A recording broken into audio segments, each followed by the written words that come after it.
Hello friends, कैसे आप सब। Biology by Nishad YouTube channel पर आप सभी का स्वागत है। आज हम इस वीडियो में डिस्कस करेंगे टीनिया सोलियम से कुछ मोस्ट इम्पॉर्टेंट पॉइंट्स के बारे में। तो अगर आप मेरे चैनल पर नए हैं तो प्लीज़ चैनल को सब्सक्राइब करें और बेल आइकन को ज़रूर प्रेस करें। तो आइए देखते हैं इसमें टीनिया सोलियम ये सिस्टेमेटिक पोजीशन सबसे पहले देख लेते हैं। ये फाइलम प्लैटीहेल्मिन्थीज, क्लास सिस्टोडा और ऑर्डर टीनियोआइडिया के अंतर्गत आता है। तो इसमें से टीनिया सोलियम एक क्लास इम्पॉर्टेंट है, पूछा जाता है कि क्लास सिस्टोडा के अंतर्गत आता है। तो नेक्स्ट पॉइंट है taenia solium is commonly known as the pork tapeworm. Taenia solium को सामान्यतः पोर्क टेपवर्म के नाम से जाना जाता है। सिस्टोडा क्लास के अंतर्गत आने वाले जो एनिमल, जितने भी एनिमल आते हैं उसे टेपवर्म के कॉमन नाम से जाना जाता है। और सिस्टोडा क्लास के अंतर्गत आने वाले जो एनिमल होते हैं उनमें एलिमेंट्री कैनाल पूरी तरीके से, डाइजेस्टिव सिस्टम पूरी तरीके से अब्सेंट होता है। तो पोर्क टेपवर्म इसलिए कहा जाता है क्योंकि इनकी जो एक लार्व स्टेज होती है, कुछ स्टेज होती है, लार्वल स्टेज होती हैं जो कि पोर्क या पिग के मसल्स में पाई जाती हैं, इसी वजह से या होती हैं, इसी वजह से इसे पोर्क टेपवर्म कहा जाता है। नेक्स्ट पॉइंट है इट इज डाइजेंटिक इंडोपैरासाइट। ये द्विपोषी होता है और अंतःपरजीवी होता है।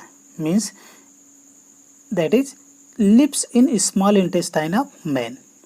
ये मानव के स्मॉल इंटेस्टाइन, छोटी आंत में रहता है, जिसे प्राइमरी होस्ट कहा जाता है। मीन्स कह सकते हैं कि जो मैन होता है वो प्राइमरी होस्ट इनका होता है। And larval stage in pig, जिसे सेकेंडरी होस्ट कहा जाता है।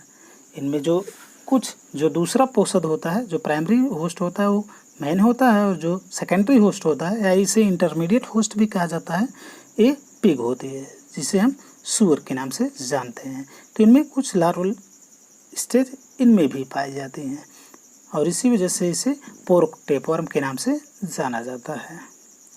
तो ये डाइजेंटिक होता है और एंडोपैरासाइट होता है। मीन्स द्विपोषी होता है। दो पोषक में इनकी लाइफ साइकिल कंप्लीट होती है, या दो पोषक में ये पाए जाते हैं, और ये अंतःपरजीवी होते हैं। मीन्स दोनों एनिमल की बॉडी के अंदर पाए जा रहे हैं, इसी वजह से एंडोपैरासाइट होता है।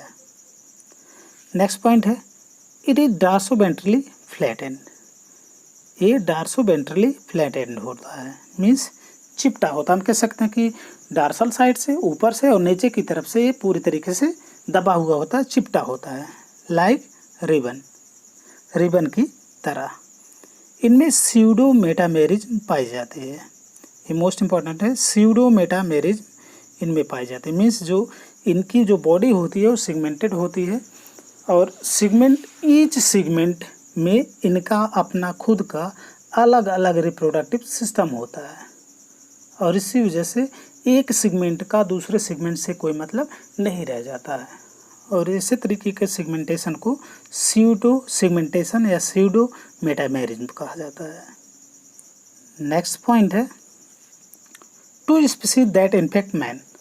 इनकी दो स्पीसीज, मुख्यतः दो स्पीसीज हैं जो कि मानव को संक्रमित करते हैं। एक है टीनिया सोलियम और दूसरी है टीनिया सैजिनाटा।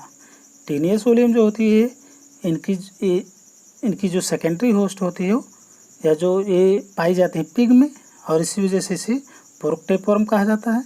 और टीनिया सैजिनाटा जो है काऊ में पाई जाती है, और इसी वजह से बीफ टेपवर्म कहा जाता है। और टीनिया सैजिनाटा जो है ये टीनिया सोलियम से भिन्न है। इनमें जो रोस्टेलम होता है टीनिया सोलियम में, टीनिया सैजिनाटा में, इनमें रोस्टेलम में हुक्स नहीं पाए जाते हैं।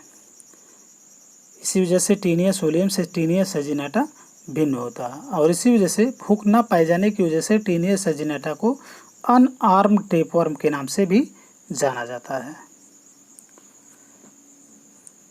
नेक्स्ट पॉइंट है the body is divided into 3 parts. जो टीनिया सोलियम होती है इनकी बॉडी 3 हिस्सों में बटी हुई होती है।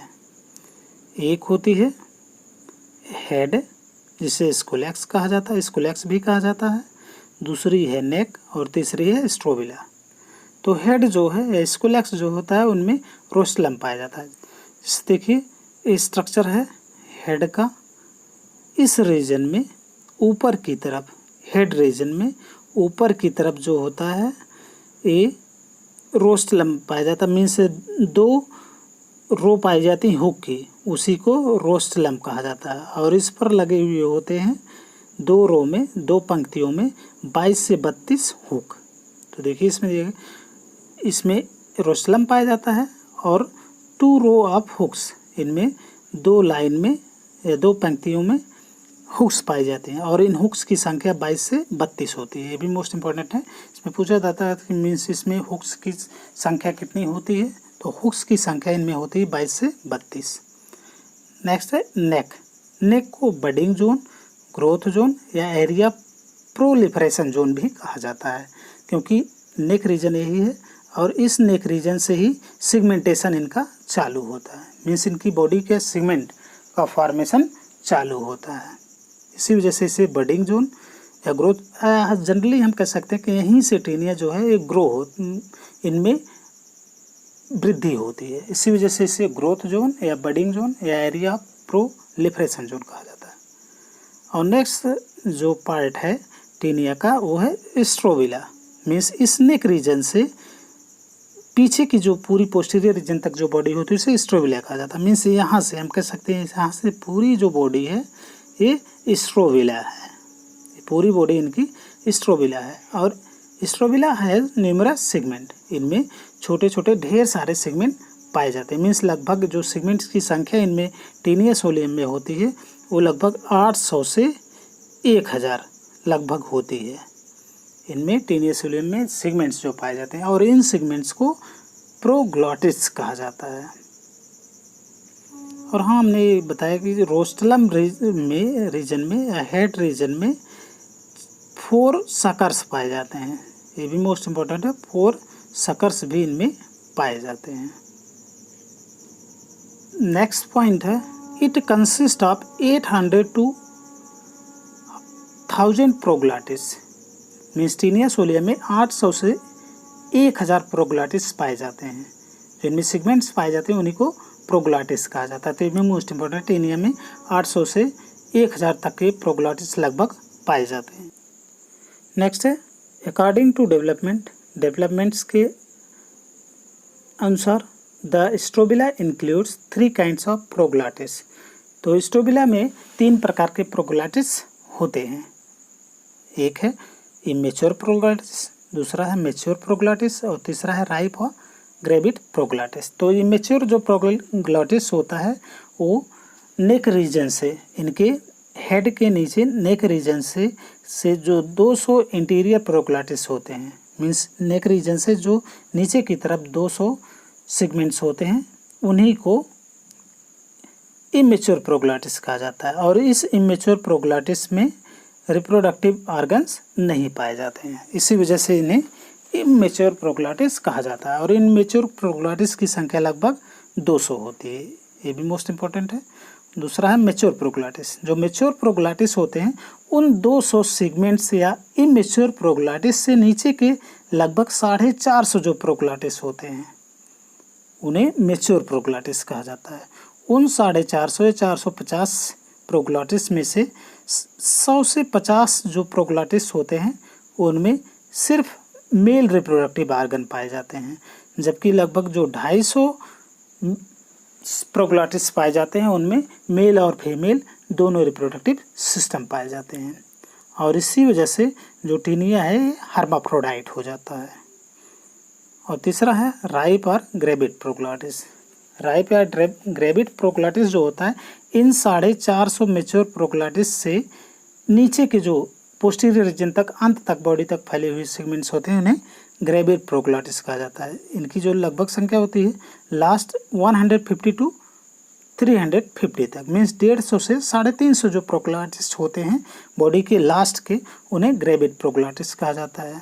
और इस रीजन में हाईली ब्रांच यूट्रस, ये पूरी तरीके से इनमें जो मेल और फीमेल रिप्रोडक्टिव ऑर्गन होते हैं डिसइंटीग्रेट हो जाते हैं और सिर्फ यूट्रस बचता है जो काफ़ी ब्रांच होता है और इनमें सिर्फ अंडे भरे हुए होते हैं, filled with egg. Next point है एपोलिसिस।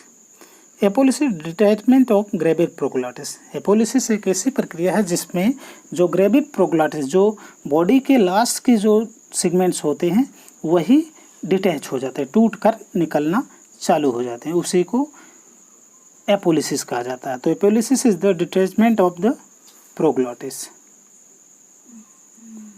Next, body wall consist of. Taenia solium की बॉडी वॉल में पाई जाती हैं क्यूटिकल, दूसरी है मस्कल्चर और तीसरी है मेसेनकाइम या पैरेन्काइमा। तो क्यूटिकल इनमें जो होती हैं पाई जाती हैं, इसी वजह से पैरासिटिक एडाप्टेशन शो करती हैं। पैरासिटिक एडाप्टेशन इसी वजह से शो करती है, ये भी मोस्ट इंपॉर्टेंट है। क्यूटिकल के पाए जाने की वजह से इनमें पैरासिटिक एडाप्टेशन शो होता है। और ये मोस्ट इंपॉर्टेंट है, मेसेनकाइम या पैरेन्काइमा पाई जाती हैं टीनिया सोलियम की बॉडी में। नेक्स्ट पॉइंट है body cavity is absent in tapeworm. जो टेपवर्म होते हैं उनमें बॉडी कैविटी अब्सेंट होती है, इन्हीं वजह से इसे एसीलोमेट कहा जाता है, मीन्स इनमें सीलोम नहीं पाया जाता है। नेक्स्ट पॉइंट है taenia has no digestive system. Taenia में डाइजेस्टिव सिस्टम नहीं पाया जाता, मीन्स डाइजेस्टिव सिस्टम जो होता है वो अब्सेंट होता है, ये मोस्ट इंपॉर्टेंट है।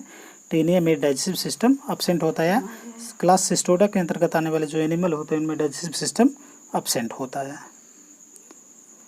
अगला पॉइंट है nutrients absorb through general body surface. Means digestive system इनमें अब्सेंट होने की वजह से जो ये अपना पोषण होता है ये जनरल बॉडी सरफेस के जरिए ही एब्जॉर्ब करते हैं। और इनमें जो रिजर्व फूड मटेरियल होता है वो ग्लाइकोजन और लिपिड होता है। Food reserve in the form of glycogen and lipid. तो इनमें जो इनका जो फूड मटेरियल होता है ग्लाइकोजन और लिपिड के रूप में स्टोर होता है। नेक्स्ट पॉइंट है रिस्पायरेशन इज एनाएरोबिक और एनाऑक्सीबायोटिक। इनमें जो रिस्पायरेशन होता है, क्योंकि ये इंडोपैरासाइट होते हैं और बॉडी के अंदर पाए जाते हैं, जिसकी वजह से इनमें ऑक्सीजन की पूरी तरीके से सप्लाई सही तरीके से नहीं होती है, इन्हीं वजह से इन्हें यहाँ पर एनाएरोबिक रिस्पायरेशन इनमें होता है। और ये जहाँ पर ग्लाइकोजन जो होता है इनमें जो इनकी बॉडी में स्टोर होता है रिजर्व फूड मटेरियल के रूप में, कार्बन डाइऑक्साइड, फैटी एसिड और लैक्टिक एसिड में कन्वर्ट हो जाता है, और यही लैक्टिक एसिड इनको एनर्जी प्रोवाइड करता है। नेक्स्ट पॉइंट है एक्सक्रीटरी ऑर्गन फ्लैम सेल्स। ये मोस्ट इंपॉर्टेंट है। जो टीनिया सोलियम होते हैं इनमें जो एक्सक्रीटरी ऑर्गन होता है, उसर्जित जो अंग होता है वो फ्लैम सेल होता है। और इनमें मेन जो एक्सक्रीटरी प्रोडक्ट होता है, main excretory products are ammonia and fatty acid. ये भी मोस्ट इंपॉर्टेंट है। इनमें टीनिया में जो एक्सक्रीटरी प्रोडक्ट होता है उत्सर्जी उत्पाद जो होता है अमोनिया और फैटी एसिड होता है। नेक्स्ट पॉइंट है ऑल टेपवर्म आर हर्माफ्रोडाइट। जितने भी टेपवर्म होते हैं वो सारे हर्माफ्रोडाइट होते हैं, मीन्स मोनोसियस होते हैं। इनमें एक ही बॉडी में मेल और फीमेल दोनों रिप्रोडक्टिव ऑर्गन पाए जाते हैं, सिर्फ एक को छोड़ करके। इससे डायोइकोसिस्टर, जो डायोइकोसिस्टर होता है ये डायसियस होता है, मीन्स मेल और फीमेल दोनों रिप्रोडक्टिव ऑर्गन अलग अलग बॉडी में पाए जाते हैं। ये भी मोस्ट इंपॉर्टेंट, डायोइकोसिस्टर is a dioecious species of the Taenia. अगला पॉइंट है टीनिया इज प्रोटैंट्रस। जो टीनिया होता है प्रोटैंट्रस होता है, means male reproductive organ develop before female. Protandrous condition ऐसी कंडीशन होती है जिनमें मेल रिप्रोडक्टिव जो ऑर्गन होता है ये फीमेल के रिप्रोडक्टिव ऑर्गन के डेवलपमेंट से पहले डेवलप हो जाता है। मीन्स मेल रिप्रोडक्टिव ऑर्गन पहले डेवलप होता है, उसके बाद फीमेल रिप्रोडक्टिव ऑर्गन डेवलप होता है। तो इस तरीके की जो कंडीशन होती है उसे प्रोटैंट्रस कंडीशन कहा जाता है। तो टीनिया प्रोटैंट्रस होता है, इनमें मेल रिप्रोडक्टिव ऑर्गन पहले डेवलप होते हैं और फीमेल उसके बाद होता है। नेक्स्ट पॉइंट है लार्वल स्टेज इनमें जो होती हैं ओंकोस्फेयर, हेक्साकैंथ, सिस्टिसिरिकस, ब्लैडरवर्म। ओंकोस्फेयर और हेक्साकैंथ जो होती हैं, ओंकोस्फेयर इनका लार्वा जो होता है ये एक सॉलिड बॉल लाइक स्ट्रक्चर का होता है, और इस आगे चल करके इनमें 6 हुक फॉर्म हो जाते हैं और तब जा करके इसे हेक्साकैंथ कहा जाता है। और हेक्साकैंथ लार्वा जो होता है या ओंकोस्फेयर जो होता है मैन में पाया जाता है। और जो सिस्टिस रेकस या ब्लैडर वर्म जो लार्वा होता है पिग में पाया जाता है।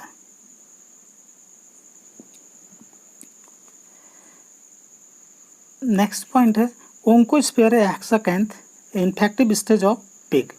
जो ओंकोस्फेयर या हेक्साकैंथ होती हैं ये इन्फेक्टिव स्टेज होती हैं पिग, मीन्स ये पिग को इन्फेक्ट करती हैं, सुअर को सुअर को ये इन्फेक्ट करती हैं। मीन्स जो ओंकोस्फेयर होती हैं और या हेक्साकैंथ जो होता है इन्फेक्ट करता है पिग को, जिसे हम सेकेंडरी होस्ट कहते हैं। और जबकि जो सिस्टिस रेकस या ब्लैडर वर्म होता है इन्फेक्टिव स्टेज होता है मैन का, मीन्स सिस्टिस रेकस या ब्लैडर वर्म इन्फेक्ट करता है मैन को और मैन इनका प्राइमरी होस्ट होता है। तो ये भी मोस्ट इम्पॉर्टेंट है, ओंकोस्फेयर या हेक्साकैंथ किसको इन्फेक्ट करता है? पिग को। और सिस्टिस रेकस या ब्लैडर वर्म किसको इन्फेक्ट करता है? मैन को। नेक्स्ट पॉइंट है disease caused by taenia is, taenia के कारण जो डिजीज होती है जिसे टीनियसिस या सिस्टिसिरोसिस, टीनिया के कारण दो डिजीज होती है, एक होती है टीनियसिस और दूसरी होती है सिस्टिसिरोसिस। तो मोस्ट इंपॉर्टेंट है सिस्टिसिरोसिस पूछा जाता है, ब्लैडर वर्म या सिस्टिस लार्वा के कारण होती है और इट इज ट्रीटेड बाय, इसका उपचार जो किया जाता है एल्बेंडाजोल या प्रोजीक्विंटल मेडिसिन के द्वारा किया जाता है।